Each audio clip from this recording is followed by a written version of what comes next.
balik lagi ke channel YouTube kita di channel Asilo Konsultan, di mana kita akan mengupas tuntas kasus-kasus hukum ataupun pengalaman-pengalaman daripada praktisi hukum. Nah, hari ini kita kedatangan namanya Bang Rizky. Salam dulu Bang ke teman-teman Bang. Nah, Bang Rizky ini udah 7 tahun lebih di bidang lawyer.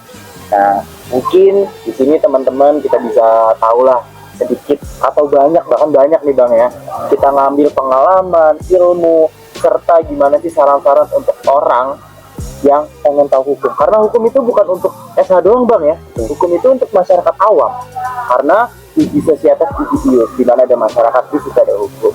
Nah, langsung aja nih ada Hadi selaku rekan kami di Asilo Konsultan. Siapa dong Had? Hai guys. Langsung aja sih Bang. Kayak ya mungkin Abang kalau bisa perkenalan singkat gimana sih Abang dalam perjalanan lawyernya gitu. Nama gue Rizky. Gue salah satu alumni di salah satu universitas swasta di daerah Jakarta Barat. Kebetulan gue jadi lawyer itu sekitar kurang lebih 7 tahunan. Awal mula gue jadi lawyer itu tertarik karena tuntutan dari keluarga juga, terus yang kedua juga memang gue pengen mencoba membela keadilan tuh kayak gimana sih awal mulanya banget. Sebenarnya itu aja sih cukup. Ini berarti Abang masuk dunia hukum dipaksa, tanda kutip orang tua dong Bang? Ya dipaksa karena gue memaksakan diri juga untuk ikut dalam dunia lawyer. Nah emang banyak Bang ya, terlebih teman-teman saya dulu Bang, masuk ke dunia hukum, masuk ke fakultas hukum itu emang dipaksa orang tua. Akhirnya ya dia selesai aja. Nah mungkin buat teman-teman yang ngerasa kayak gitu Bang ya, jalanin aja. Lihatlah Bang Rizky, sekarang udah 7 tahun praktisi lawyer. Berarti mumpung basah, mending gue nyelam, bener nggak Bang? Betul, karena udah telanjur kaki dan nyemplung kan. Iya. Jadi mau tidak mau ya udah. Bang, yang paling menarik di dunia lawyer tuh kan banyak lah. Apalagi kita kalau ngeliat drakor Bang ya, itu lawyer keren-keren banget Bang. Bisa kayak membantu keadilan, bisa menegakkan. Apalagi yang namanya lawyer kan profesi Nobel Bang ya, profesi yang mulia gitu. Ya kita nggak kalah ya Bang ya, lawyer tuh nggak kalah dengan jaksa, dengan polisi juga. Kita setara. Karena kalau nggak ada lawyer, nggak ada check and balancing di peradilan. Bener nggak? Betul. Menurut Abang, apa yang menarik dan bikin Abang tuh nggak lupa gitu seumur hidup gitu? Kasus terkait dengan pertama kali gue tanganin itu adalah jujur kasus perceraian. Yang kedua itu kasus terkait dengan KDRT, dan terakhir itu kasus yang baru-baru ini lagi gue tanganin itu terkait dengan PPSK. Gitu sih. PPSK, tindak pelecehan seksual. Oh, itu rame banget ya lagi mulai. Kalau misalnya orang-orang awam apalagi di media Bang, bisa nggak sih Bang? Kita ada pertanyaan mungkin teman-teman nih Bang. Ada pertanyaan kayak kalau misalnya di IG nih Bang, kayak dikatain nih, ini lu gitu, itu bisa nggak sih Bang dilapor Bang gitu? Sebenarnya bisa aja kan, itu kan balik lagi kepada delik aduan ya.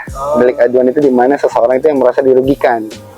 Artinya ketika seseorang itu merasa dirugikan dan dua alat buktinya cukup, dimana alat buktinya itu adalah pertama mungkin screenshotan itu sendiri, yang kedua alamat dan kawan-kawannya, dan ada saksi sekalipun. Jadi menurut gue sih cukup aja sebagai delik aduan untuk mengajukan kepada penyidik gitu sih. Nah Bang, sebelum jadi lawyer kan pasti ada peraturan di mana tuh 2 tahun pertama kan pasti magang dulu Bang. Menurut Abang gitu, pengalaman magang yang paling berkesan tuh waktu ngurusin kasus apa sih kalau Bang tahu? Pengalaman ketika pertama kali magang itu, yang kasus itu adalah gue lagi nanganin terkait dengan artis yang public figure yang akan bercerai, dimana dia mengkonsepkan bahwa gue maunya ini, tanpa dia harus memperhatikan sebuah posita dan petitum, di mana posita dan petitum itu kan nggak boleh bertolak belakang antara satu dan sama lainnya. Nah ini yang susah di dalam lawyer, sumpah. Jadi gini Bang, kalau misalnya kita tahu nih Bang, ini perkara yang nggak bisa kayak gini, tapi klien mau. Pas Abang waktu itu kayak gimana Bang cara ngadepin egonya klien? Ya gue coba memberikan sebuah pemberitahuan bahwa sebenarnya maksudnya ibu dan bapak tuh udah diarahkan ke arah sini, ke arah posita dan petitum ini. Jadi supaya pihak sananya juga nggak terlalu berat juga, dan ibaratnya nggak terlalu ada berlawanan, jadi kita ambil yang tengah-tengahnya aja deh, jadi biar lebih enak gitu loh. Tengah-tengahnya tuh Pas waktu itu berarti klien abang terima-terima aja bang? Ya harus diterima karena memang kita udah memberikan edukasi bahwa ketika lebih panjang lebih akan makan waktu lama. Iya kan, jadi logikanya ya gue bikin supaya gimana cara dia bisa nerima itu dengan hal yang bagus. Nah, ini untuk teman-teman, lawyer itu bukan untuk kalian menang, bener? Nah betul, dan jangan pernah menjanjikan. Tapi untuk mempertahankan maka kalian, jadi Ya. jangan kalian pikir menyewa lawyer adalah memenangkan perkara Ya. kalian dan ego kalian. Ya betul. Tapi mempertahankan hak-hak yang Betul, harus betul, ada dan betul. kewajiban yang harus Penuhi, dipenuhi. iya. Nah, gitu ya Hat ya. Tuh, Ya terkait masalah sebelum gue jadi lawyer tuh kan gue harus magang. Pertama itu harus kita PKPA namanya. PKPA itu adalah program kekhususan profesi advokat, di mana itu kurang lebih 3 bulan sampai 6 bulan waktunya sebelum kita masuk ujian namanya ujian profesi advokat. Nah, ujian profesi advokat itu biasanya 6 bulan setelah dari magang, dari PKPA. Jadi setelah itu baru dinyatakan lulus, baru yang tadi Hadi nanya adalah magang. Magang itu 2 tahun. Ya terkadang ya beratnya suka dukanya tuh ya kadang ada yang digaji, kadang ada yang tidak digaji gitu loh. Tapi terlepas dari itu semua ya gue cuma pikir apa yang bisa gue dapat ilmu dari senior gue sebelumnya. Itu sih, karena ketika kita berpikiran pertama kali adalah money oriented akan susah. Gitu sih. ilmu. Ya, Salah satu lawyer yang pernah ketemu bareng abang dulu di KN Tangerang itu pernah bilang begini, uang akan sejalan dengan ilmu. Kata- Itu yang dipakai untuk kita bang, karena memang kalau orang money oriented ya emang susah bang. Iya, Dia nggak betul. punya ilmu tapi mau uang banyak, ya gimana? Di dunia hukum kan nggak ada yang bisa instan benar. iya Bang? betul. Bahkan tahapan proses pengacara itu panjang Panjang banget, banget. panjang. Umur 25 pun nggak bisa tuh kayak Hotman Paris bang. Enggak. Nggak bisa. Cuman kan terkadang sekarang PKPA itu gimana caranya how to be kayak yang senior gitu kan. Iya. Tapi kan yang ketika udah dapat sarjana hukum, gimana caranya gue mendapatkan sebagai seorang kayak senior itu sih yang paling pertama. Dan kebanyakan kan orang jadinya ketika bertemu dengan lawyer, orang jadi malas, orang jadi takut. Kenapa? Gue mampu bayar berapa terhadap seorang lawyer ini? Iya toh. Kadang kan berpikiran, oh ketika jadi lawyer gue harus dapat duit banyak karena udah gue ngeluarin biaya pendidikan yang lumayan banyak juga. Itu yang harus dirubah sih sebenarnya. Jadi pola pikir masyarakat Iya. itu kita lihat lawyer mahal. Iya, Padahal teman-teman lawyer itu memang ada yang namanya hati nurani. betul. Bahkan diwajibin bang ya Iya. untuk kita menerima perkara gratis. Bang. Iya, Namanya pro bono kalau iya nggak pro bono salah. dan pro deo. Iya. Tuh, jadi untuk masyarakat atau untuk teman-teman ketika nggak lawyer janganlah kayak lihat masa tiba-tiba ngeliatnya Mister Ya, berhubungan dengan angka tuh kayaknya agak riskan ya. Iya, tapi ya jangan juga nyepelein lawyer. Ya, betul. Masa tiba-tiba ya udah cuma 200.000 untuk kesana kan. Iya. Mohon maaf Pak, bukan bang ya. Cuma ilmu lawyer kan lumayan mahal. Maksudnya ilmunya lo ya, bukan jasanya. Jasanya itu variatif bang. Iya, jasa tuh variatif. Tergantung kesepakatan juga. Lagi juga kan sekedar tambahan, kalau misalkan orang-orang yang nggak mampu itu kan ada namanya pos bakum ya, pos bantuan hukum, di mana orang-orang nggak mampu itu tinggal memberikan surat keterangan tidak mampu dan dia akan dibiayai oleh negara untuk berperkara. Ya, jadi kalau misalkan masyarakat umum tuh ya jangan stigmanya ketika lawyer, wah gue nggak mampu untuk bayar. Itu yang agak riskan ya ketika bertemu seorang lawyer. Stigmanya berapa yang harus gue bayar terhadap seorang lawyer. Nah itu yang harus dirubah sebenarnya mindset itu. Padahal ada bantuan. Ya ada bantuan hukum dan negara tuh menjamin bahwa setiap orang yang nggak mampu beracara pun masih bisa dibantu oleh pos bakum. Berarti ini ya Bung Haji ya, profesionalis sebenarnya seperti investasi layar panjang. Ya. apalagi gini bang, adalah mungkin mahasiswa hukum yang sekarang bang ya, males baca buku, apaan sih baca buku. Padahal bang ya, ini koreksi kalau Saril salah bang ya, lawyer itu investasinya dari baca buku. Iya. Benar nggak, bang? Buku itu sebenarnya seharusnya lawyer itu juga banyak belajar daripada sarjana-sarjana yang baru. Kenapa? Karena mahasiswa-mahasiswa sekarang dan calon-calon lawyer itu kan harus dituntut untuk update terkait dengan peraturan-peraturan ya. Ya, jadi kan kita ini yang udah berpraktisi, kita tuh agak riskan untuk membaca buku karena kita harus menangani perkara A, B, dan C. Kenapa kita butuh orang-orang yang fresh graduate? Kenapa? Diharapkan dengan fresh graduate itu kita bisa upgrade ilmu dari mereka. Contoh peraturan-peraturannya, apa yang ada yang terbaru gitu loh. Karena kan jujur nggak semua orang itu ahli dengan hukum. Ada orang yang ahli hukum pidana, ada orang yang ahli hukum perdata. Alangkah bagusnya ketika fresh graduate itu diharapkan bukan hanya sekadar lulus nilai IPK 3 dan sekian, tapi dia lupa apa regulasi yang pantas, apa regulasi yang baru untuk diberikan kepada senior-seniornya. Karena ya prestisnya masih ya perdataan ya lagi bang, perdatan banyak lagi, betul, betul. Ada ketenaga kerjaan, Betul. pidana dan banyak banget. Itu nggak bisa kita Makanya ada orang bilang kalau ketika dibilang dia ahli semuanya itu orang gila. Ya, karena menurut saya nggak ada yang mungkin satu orang itu bisa menguasai seluruh hukum. Tapi pantek Bang Rizky ini semuanya kata. Tidak. Gitu, ya bukan pantek kali ya, emang fact gitu. Nyata gitu, fakta gitu. Nah, balik lagi yang kasus SK bang. Oke. Ini kan emang yang kasus-kasus di mana kita bahkan dari masyarakat awam sampai mungkin fresh grade sampai nanti banyak ini bang ya. Kasus-kasus pelecehan seksual itu memang marak bang. Kalau misal bang, ketika seorang, mohon maaf kata nih teman-teman, itu kan mendeskripsikan gender kan, tapi banyak korban pelecehan seksual itu perempuan bang ya. Yeah. Perempuan ini ketika dilecehkan bang, dia itu akan traumatik bang.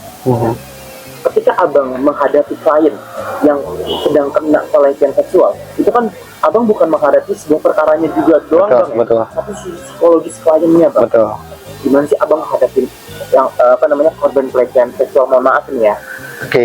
Agak sensitif sih. Oke, sebenarnya ini agak menunjuk kepada case ya. Jadi pernah di beberapa tahun yang lalu itu saya pegang sebuah perusahaan di mana sebuah karyawan itu dilecehkan secara verbal dan non verbal.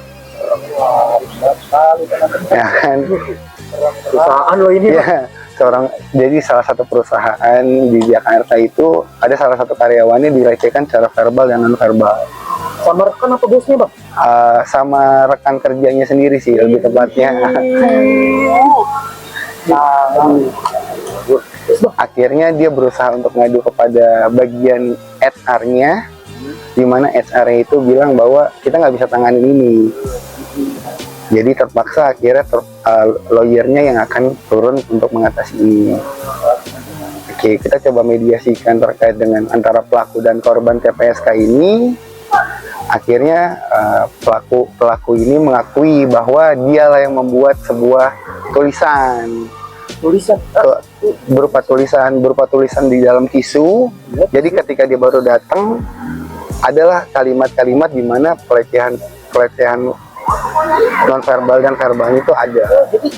Jadi tisu ditulis. Ya. Terus apa bang contohnya bang?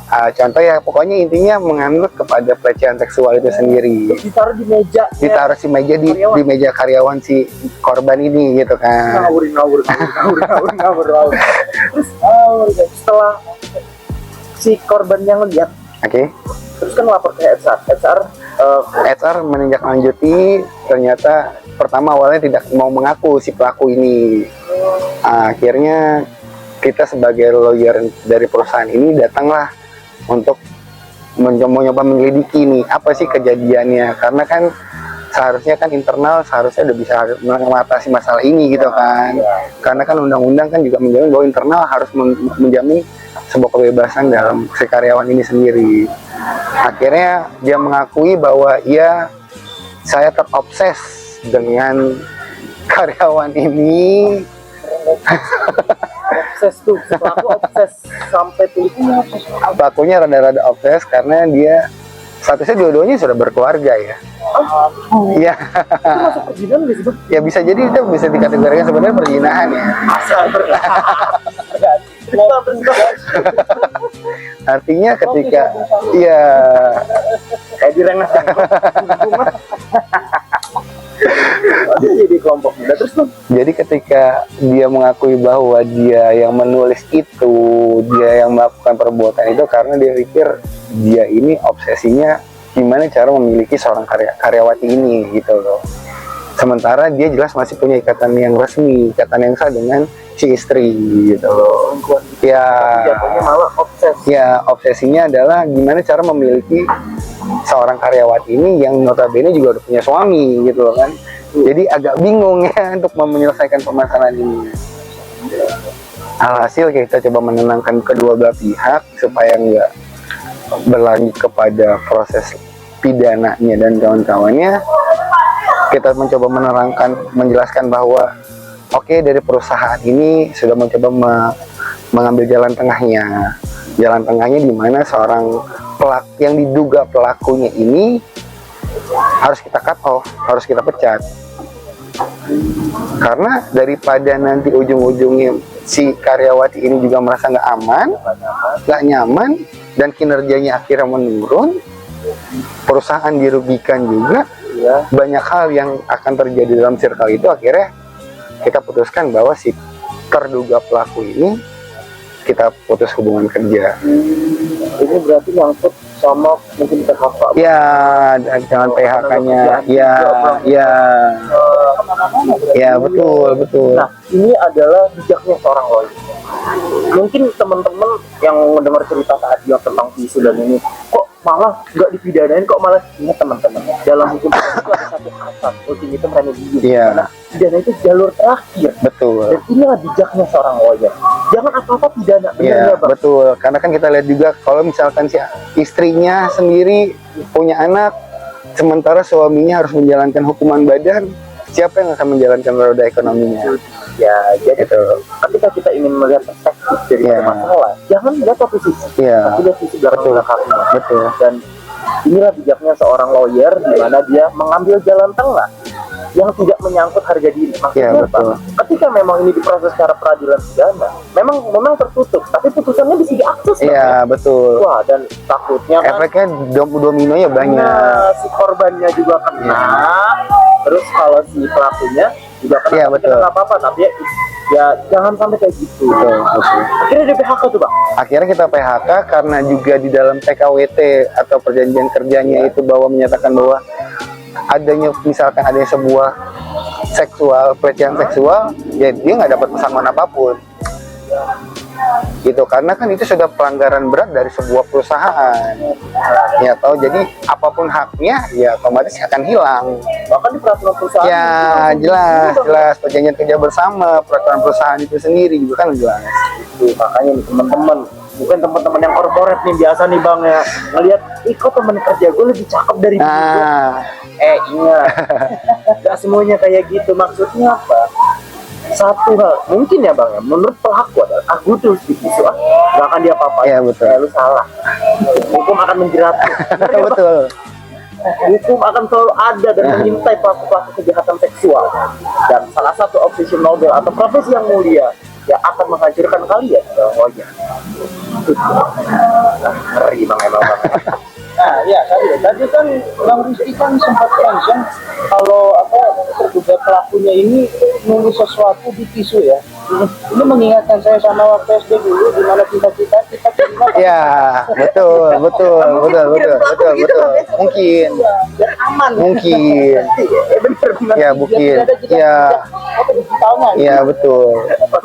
Baru mikir, betul. kalau misalnya gue lewat chat nanti ada transkrip. Iya, ya kan? betul. Kalau ngomong ntar direkam, isu aja itu bodoh. Kalian bodoh. Iya, Siapapun mungkin pelakunya nonton video ini, betul.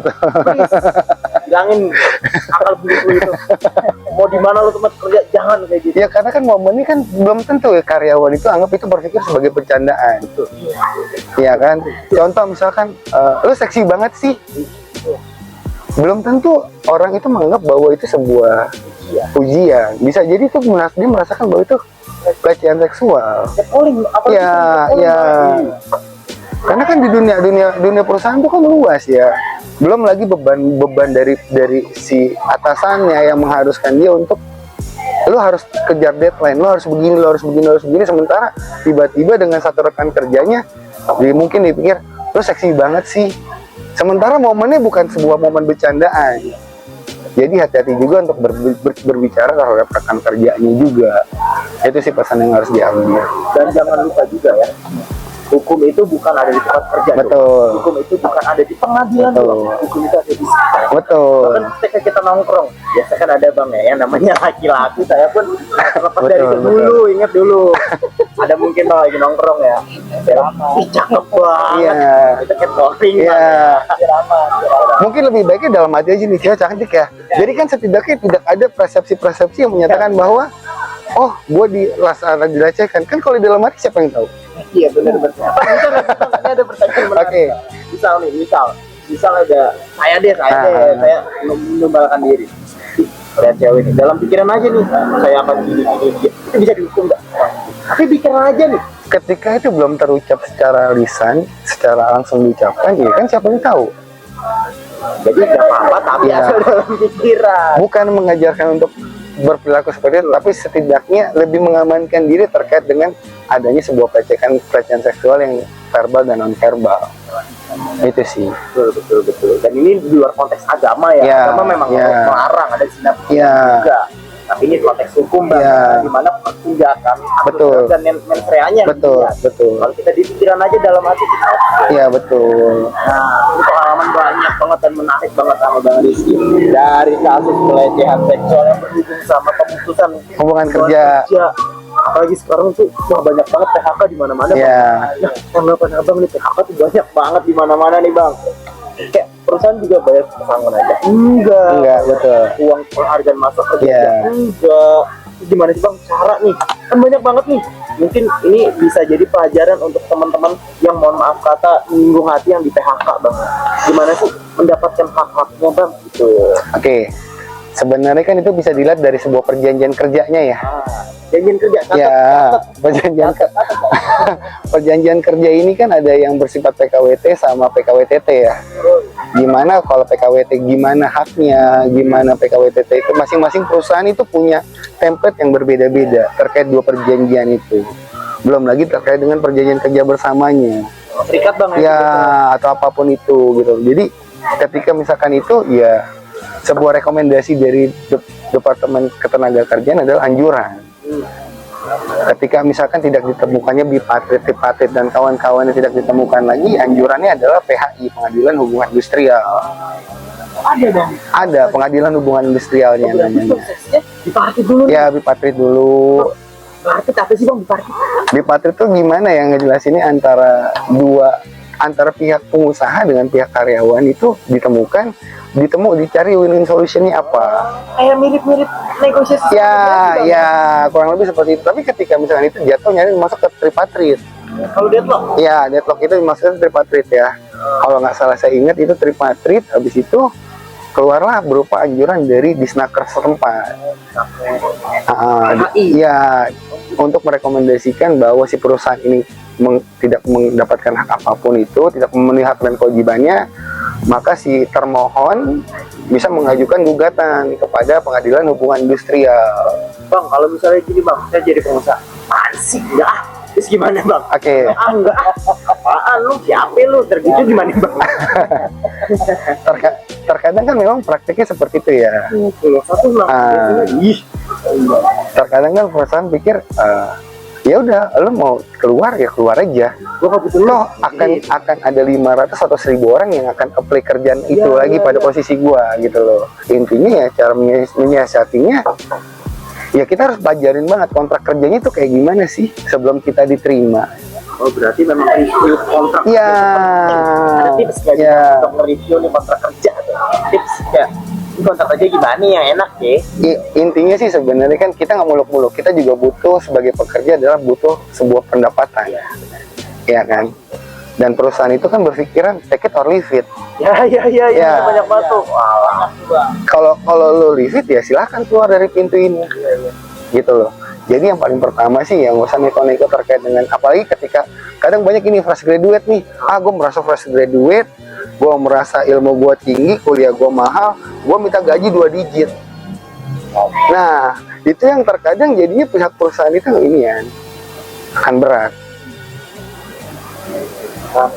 Ya karena kan fresh graduate terus tiba-tiba dia minta gaji 2 digit.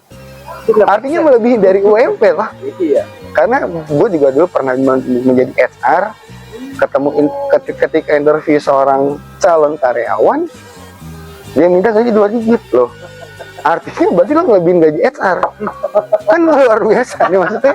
Artinya gimana kalau posisinya kebalik gitu loh. Saya yang jadi ngelamar kerja, saya ngelamar kepada Anda. Kan posisinya seorang HR jadinya begitu dong. Ya tak? Bisa juga dividen dari direksi nyampe Nah, ya iya. Itu sih sebenarnya. Ya. Kadang-kadang kita nggak salahkan. Ya. Memang nggak munafik, orang butuh uang. Tapi kan setidaknya, nyadar dengan dirinya sendiri. Iya, ketika fresh graduate, kamu minta gaji kayak punya pengalaman, kan artinya nggak masuk akal. Kan logikanya kamu tahu apa dengan perusahaan ini? Terus kamu tiba-tiba minta dua digit gaji, atau saya saja yang melamar kepada kamu? Itu dong logikanya dong. Iya dong. Iya, jadi HR yang Iya. bingung ya. HR jadi bingung. Gitu. Emang nih dunia ketenagakerjaannya. Soalnya instrumen ekonomi sama instrumen hukum itu kadang nggak nyatu. Iya betul. Kadang nggak nyatu. Betul.